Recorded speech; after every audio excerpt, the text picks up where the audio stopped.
क्या दिक्कत है? अगर मुस्लिमों को कुछ मिल रहा है, आप बोल नहीं रहे, मैं बता दूंगा। हाँ, मुस्लिमों को कुछ मिल रहा है तो उससे आप लोगों को दिक्कत क्यों है? हमें कोई दिक्कत नहीं, पर हमें क्यों नहीं दे रहा? तो आपको भी चाहिए।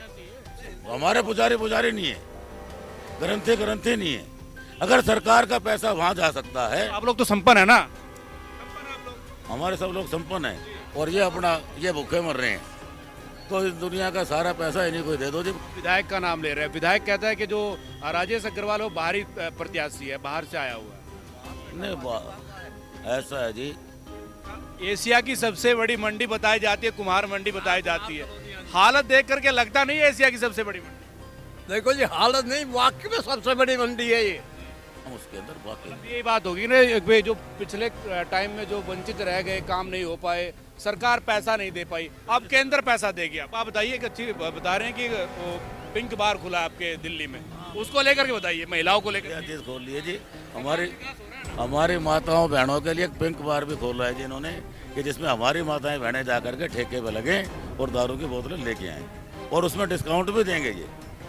के मुद्दों को कह रहे हैं, आके हमारे साथ डिबेट करें ना जी। 15 रुपए यूनिट बिजली बढ़ती है, यहाँ पीछे इंडस्ट्रियल एरिया है। क्या कह रहे हो? कह रहे 200 यूनिट फ्री दे रहे हैं। अरे साहब, 200 यूनिट में आप सरवाइव कर जाओगे? मैं तो आप ही से पूछ लेता हूँ, आप 200 यूनिट में अपने परिवार का खर्च चला लोगे तो मैं दे तो रहे हैं 200 यूनिट फ्री। अरे साहब, उसका फायदा क्या है? 200 के बाद क्या ले रहे हैं वो तो देखो ना। 8.5 रुपए का सीधा पर्चा आता है और 22% टैक्स लगा के वो 13-14 रुपए कॉस्ट करता है। नहीं हो तो यह इंडस्ट्री है, पूछो जरा जाके। पानी की बताओ, चलो पानी तो मिलता होगा, स्वच्छ पानी मिलता होगा पीने के लिए। पानी की बहुत बढ़िया स्कीम है। ऐसा गाद वाला पानी आता है कि जैसे अगर सीवर का भी गंदा नहीं आता, वो बाल्टी जी करता है कि साड़ी को उठा के कूड़े में फेंक दे।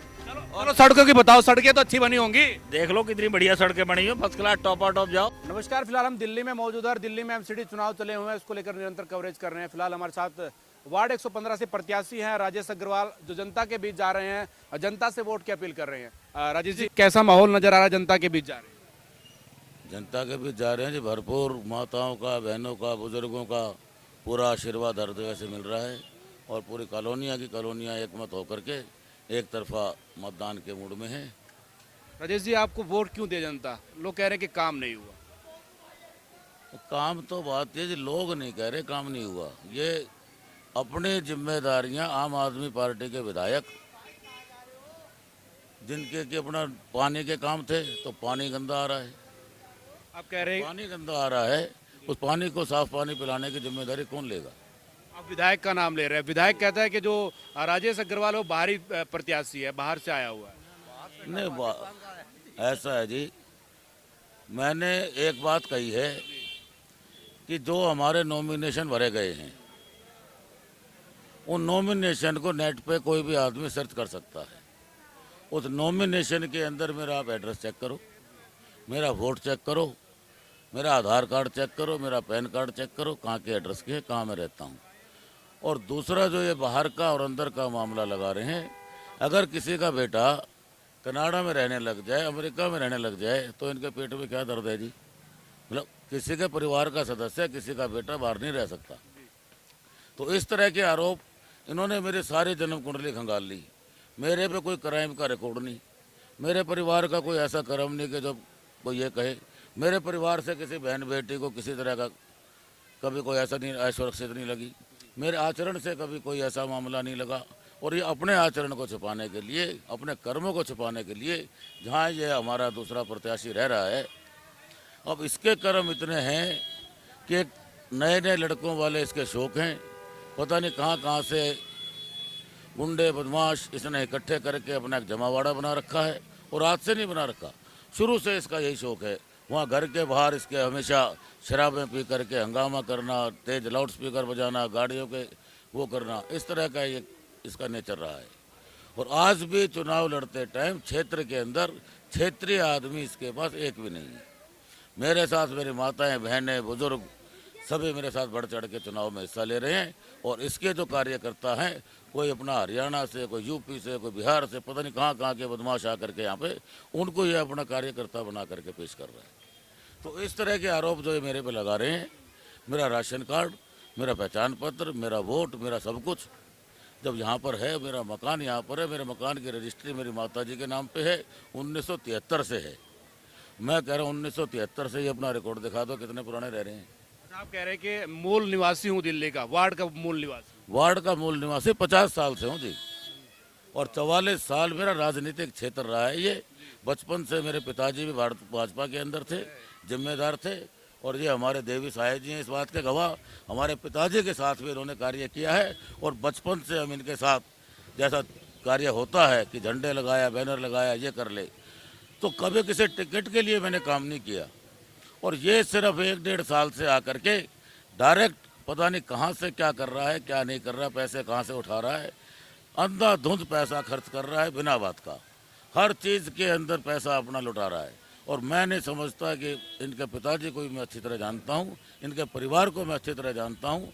इसके पिताजी का कोई 2 नंबर का काम नहीं है, इसके परिवार का 2 नंबर का काम नहीं। मैं ऐसा किसी की बुराई नहीं करता, पर ये घर में एक लड़का है इनके बिगड़ा हुआ पैदा हो गया, और वो जिस तरीके से अपने पिताजी का नाम रोशन कर रहा है, और मैं जिस तरीके से अपने पिताजी का नाम रोशन कर रहा हूँ, सारे क्षेत्र की जनता जानती है। आज लड़ाई 6 टू 6 है। आप बिगड़ा हुआ लड़का बता रहे हो? बिल्कुल बिगड़ा हुआ लड़का बता रहा हूँ, मेरा भतीजा है जी। आपका भतीजा है? मेरे इसके पिताजी मेरे दोस्त हैं, पर एक बच्चा घर में बिगड़ गया तो क्या। परिवार के सदस्यों के अच्छा बाखूबी रूप से जानते होंगे आप। मैं इसके परिवार के सारे सदस्यों को, मेरा बहुत अच्छा प्यार रहा है उनसे, बहुत अच्छे लोग हैं इसके परिवार वाले। आप क्या कहना चाह रहे बताइए? मैं ये कह रहा हूँ, सन 72 से मैं इसी कॉलोनी में रह रहा हूँ, और इनके दादाजी को, राजेश जी के दादाजी को, पिताजी को, सारे परिवार से मेरा ऐसा पारिवारिक संपर्क है, और इनका जैसा सलूक है इतना बढ़िया है कि हर काम में हर आदमी के साथ बहुत अच्छा ताल्लुकात है। एशिया की सबसे बड़ी मंडी बताई जाती है, कुम्हार मंडी बताई जाती है। हालत देख करके लगता नहीं है एशिया की सबसे बड़ी मंडी?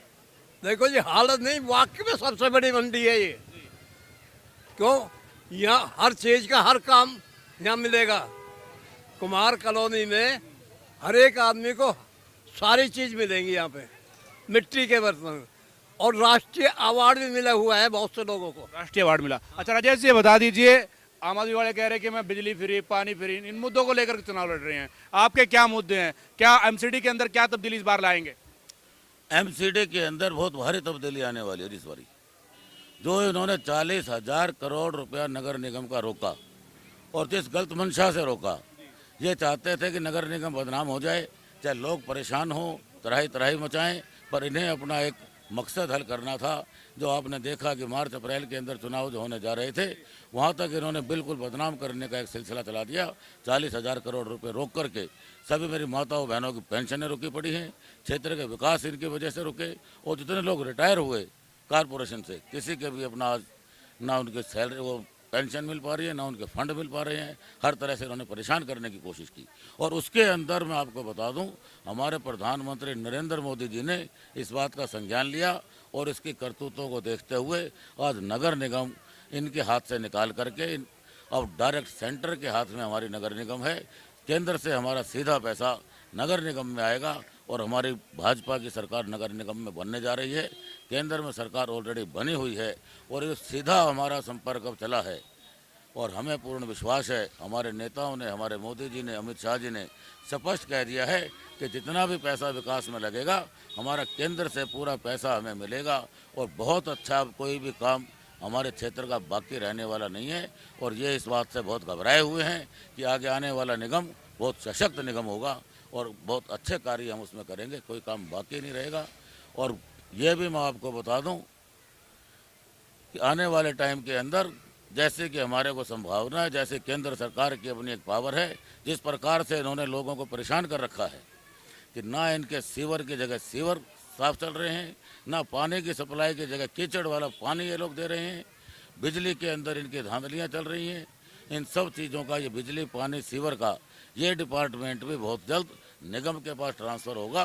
जो कार्य ये नहीं कर सकते, जो 8 साल से लोगों ने इनको चांस दिया है, वो भी केंद्र सरकार अब निगम के अंदर लाने वाली है, और वो सारे काम हम इस तरीके के क्षेत्र में करेंगे कि आप देखेंगे पूरे एक आदर्श वार्ड हमारे बनेंगे, कोई काम उसके अंदर बाकी नहीं। ये बात होगी ना, जो पिछले टाइम में जो वंचित रह गए, काम नहीं हो पाए, सरकार पैसा नहीं दे पाई, अब केंद्र पैसा देगी। अब केंद्र पैसा देगा जी हमारे को।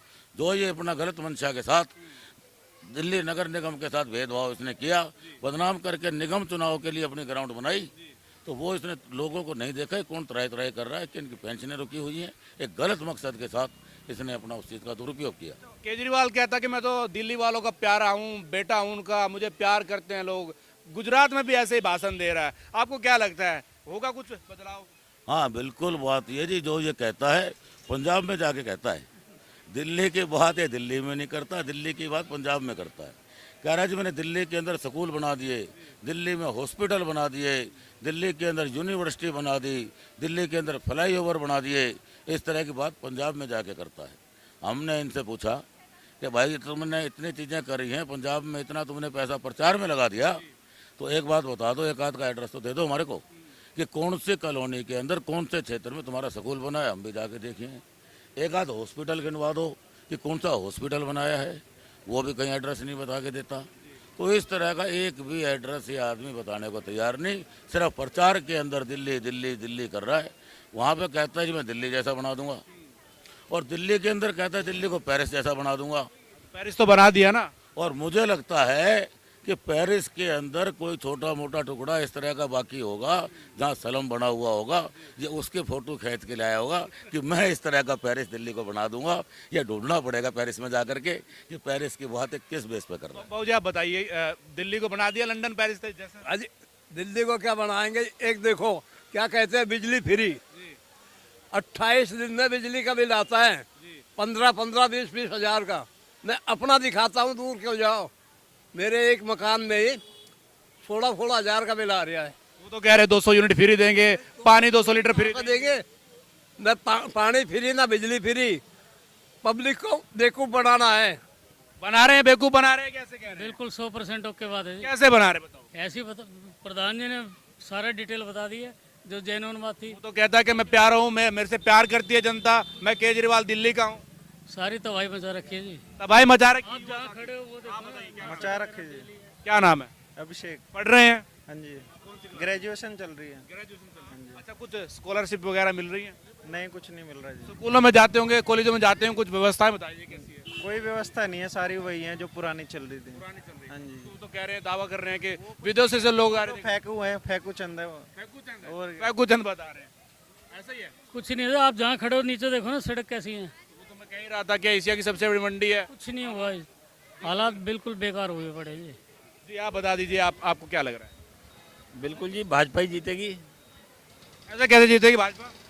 भाजपा ने काम किया है जी, मोदी जी की नीतियों से काम किया है। जिन आप बिजली और पानी के मुद्दों को कह रहे हैं, आके हमारे साथ डिबेट करें ना जी। 15 रुपए यूनिट बिजली पड़ती है, यहाँ पीछे इंडस्ट्रियल एरिया है। अरे क्या कह रहे हो? कह रहे 200 यूनिट फ्री दे रहे हैं। अरे साहब 200 यूनिट में आप सरवाइव कर जाओगे? मैं तो आप ही से पूछ लेता हूँ, आप 200 यूनिट में अपने परिवार का खर्च चला लोगे तो मैं दे तो रहे हैं 200 यूनिट फ्री। अरे साहब उसका फायदा क्या है? 200 के बाद क्या ले रहे हैं वो तो देखो ना। 8.5 रुपए का सीधा पर्चा आता है और 22% टैक्स लगा के वो 13-14 रुपए कॉस्ट करता है। नहीं हो तो ये इंडस्ट्री है, पूछो जरा जाके। पानी की बताओ, चलो पानी तो मिलता होगा, स्वच्छ पानी मिलता होगा पीने के लिए। पानी की बहुत बढ़िया स्कीम है। ऐसा गाद वाला पानी आता है कि जैसे अगर सीवर का भी गंदा नहीं आता, वो बाल्टी जी करता है कि साड़ी को उठा के कूड़े में फेंक दे। चलो सड़कों की बताओ, सड़कें तो अच्छी बनी होंगी। देख लो कितनी बढ़िया सड़कें बनी हो, फर्स्ट क्लास टॉप टॉप जाओ। मैं कहता हूँ कि यहाँ अगर फरारी निकलेगी तो ऐसे समझ लो कि यहाँ से आप देखोगे और सीधा बिंदापुर कोने पे खड़ी मिलेगी। दूसरी चीज लाडले की बात, लाडला बहुत है जी। पहले सुल्तानपुरी में भी प्यार दिखाया था 2-4 जगह, अब तो इसके विधायकों को भी लाडला बना रहे हैं। मटियाला में बहुत बढ़िया फिजियोथेरेपी देखो लोग कर रहे हैं, तो इससे बढ़िया लाडला क्या होगा? अरे क्या कह रहे हो भाई साहब? अरे भाई साहब बिल्कुल इतना प्यारा लाडला बना रहे हैं, बताओ। जनता एकदम से ऐसी मसाज भी कर रहे हैं और सारा कुछ। इसकी भी मसाज हो चुकी है 2-4 बारी, तो सुल्तानपुरी वगैरह में देखा नहीं कितना प्यार करते हैं। प्यार प्यार में ही तो मारते हैं, बाकी तो कुछ थोड़ी करते हैं। बांटे है वहाँ पे जी, टिकट कहाँ बांटे? गुजरात में महिलाओं को टिकट बांट रहा है। आदमी तो पैसे दे देते हैं जी, फिर उनके ना टिकट देते ना पैसे देते। अब महिलाओं का शोषण कर रहे हैं टिकट के नाम पे। इस तरह के इनके विधायक हैं सरेआम चौड़े के अंदर, वो नहीं दिखते इनको कि क्या क्या उनके कर्म है। और फिर अभी जो बताया भाई ने कि किस तरीके से उसकी फिजियोथेरेपी, एक तो फिजियोथेरेपी करा रहे हैं तिहाड़ जेल के अंदर, और जनता इनकी फिजियोथेरेपी करने लग रही है क्षेत्र के अंदर। तो अभी आगे कहाँ कहाँ फिजियोथेरेपी इनकी होगी। अभी दिल्ली की बारी है, फिर पंजाब की बारी आ लेगी, फिर वहाँ भी फिजियोथेरेपी होने वाली है इनकी। एक बड़ा सवाल है मेरा, जब आम आदमी पार्टी जब सत्ता में आई तो कहा था आम आदमी की पार्टी है। अब जो है कि जो चुनाव लड़ रही है वो कह रही कि केजरीवाल की सरकार, यानी कि एक आम आदमी पार्टी जो है कि खास आदमी की पार्टी हो गई है। बात है केजरीवाल की सरकार कह लो, आम आदमी पार्टी की सरकार कह लो, इसने अपने नाम के आगे किसी आदमी को अपनी पार्टी के अंदर नहीं टिकने दिया। जिन्होंने इसको शुरू में एक्टिव किया वो सारे खुडे लाइन लगा दिए कि जिसने कहा आम आदमी पार्टी जिंदाबाद, कहता नहीं केजरीवाल जिंदाबाद करो। तो इस तरह का नियत रखने वाला आदमी जो सब कुछ अकेले हड़प करना चाहता है। यहाँ कोरोना के अंदर हम लोग सारे लोगों की मदद के लिए निकले हुए थे। मोदी जी फ्री वैक्सीन देने के लिए दे रहे थे। ऑक्सीजन हमने बाहर से मंगवाई, विदेशों से मंगवाई, और ये प्लानिंग बना रहा था कि दिल्ली के अंदर ठेके कैसे खोले जाएं, दिल्ली के अंदर इतना बड़ा स्कैंडल कैसे किया जाए कि जिससे कि हमारे अपना हज़ारों करोड़ लाखों करोड़ रुपए हमारी जेब में हो, और दिल्ली के अंदर हर कोने पे ठेके। और एक चीज़ और उसके अंदर, एक के साथ एक फ्री, एक के साथ दो फ्री। अब मेरा कोई भाई गरीब मजदूरी करके 500 रुपये जेब में डाल के जब ठेके के आगे से निकलता था तो परिवार की निगाह भूल जाता था कि राशन चाहिए, उसके निगाह जाती थी ठेके पे, एक के साथ एक फ्री। उसके कदम चले जाते ठेके की ओर, बोला राशन तो कल देख लेंगे, बोला कल मिले नहीं मिले, एक के साथ एक फ्री ले ले। तो इस तरीके से इसने हमारे युवाओं का, हमारे गरीब साथियों का, सबका भविष्य खराब करने के लिए इस तरह की नीतियाँ चलाई हैं। और एक बताओ, इसकी पेंशन जो हैं, अगर इसको लोग जूते नहीं मारें तो क्या करें। सनातन धर्म के प्रति हमारी पार्टी हमेशा खड़ी रही है, सनातनी देश है हमारा, और ये हमेशा इसने पेंशनें किसकी बांधी, कहने की जरूरत नहीं है। हजारों करोड़ रुपया एक समुदाय के पुजारियों के लिए, मौलवियों के लिए इसने दिया। क्या इसको हमारे मंदिरों के अंदर पुजारी नजर नहीं आए, गुरुद्वारों के अंदर ग्रंथी नजर नहीं आए क्या, और हमारे वाल्मीकि समाज के मंदिरों के अंदर कोई पुजारी नजर नहीं आया? तो मैं तो कहता हूँ एक बोर्ड लगा देना चाहिए सभी मंदिरों के बाहर कि केजरीवाल नो एंट्री। नहीं तो उससे क्या दिक्कत है? अगर मुस्लिमों को कुछ मिल रहा है, आप बोल नहीं रहे, मैं बता दूंगा। हाँ, मुस्लिमों को कुछ मिल रहा है तो उससे आप लोगों को दिक्कत क्यों है? हमें कोई दिक्कत नहीं, पर हमें क्यों नहीं दे रहा? तो आपको भी चाहिए। हमारे पुजारी नहीं है, ग्रंथी नहीं है। अगर सरकार का पैसा वहां जा सकता है, आप लोग तो संपन्न है ना, संपन्न है आप लोग। हमारे सब लोग संपन्न हैं, और ये अपना ये भूखे मर रहे हैं। तो इस दुनिया का सारा पैसा इन्हीं को दे दो जी। बात है इन संपन्न वालों के घर बेच बेच के, और अपना राजनीति चमका लो और अपना पकड़ा दो एक ही समुदाय विशेष में, और फिर ये पत्थर भी मार लें हमारे फौजियों को। अच्छा, एक बात बताइए, एक अच्छी बता रहे हैं कि वो पिंक बार खुला आपके दिल्ली में, उसको लेकर के बताइए, महिलाओं को लेकर। क्या चीज़ खोल ली है जी? हमारी माताओं बहनों के लिए एक पिंक बार भी खोला है जी इन्होंने, कि जिसमें हमारी माताएं बहनें जा करके ठेके पे लगे और दारू की बोतलें लेके आए, और उसमें डिस्काउंट भी देंगे ये। हाँ, महिलाओं को डिस्काउंट। समान विकास हो रहा है, वो बहुत बढ़िया विकास इस तरह का। अगर ये जी बोलिए। जी जी, क्या यही कमी रह गई थी कि लेडीजों की लाइन लगने की, बस। समान विकास होगा ना, महिला पुरुष एक बराबर कर दिया। हाँ बिल्कुल। तो गलत है ना ये कि लेडीज उस पे लगे ठेके पे जाके। तो लंदन पेरिस तो ऐसे ही बनेगा ना भैया, लंदन पेरिस में ऐसे ही होता है। सब लंदन पेरिस ही है, जो जैसा गुजारा हो रहा है वो इच्छा है, जो हो रहा है अच्छा है। हाँ जी। देखिए, फिलहाल एमसीडी चुनाव को कवर करने के लिए हम पहुंचे हुए थे। वार्ड 115 की तस्वीरें आपको दिखाने का प्रयास है। आप लोगों से अपील है कि आप लोग इस वीडियो को ज़्यादा से ज़्यादा शेयर करें। कैमरामैन अंकित के साथ मैं धर्मेंद्र इंसान।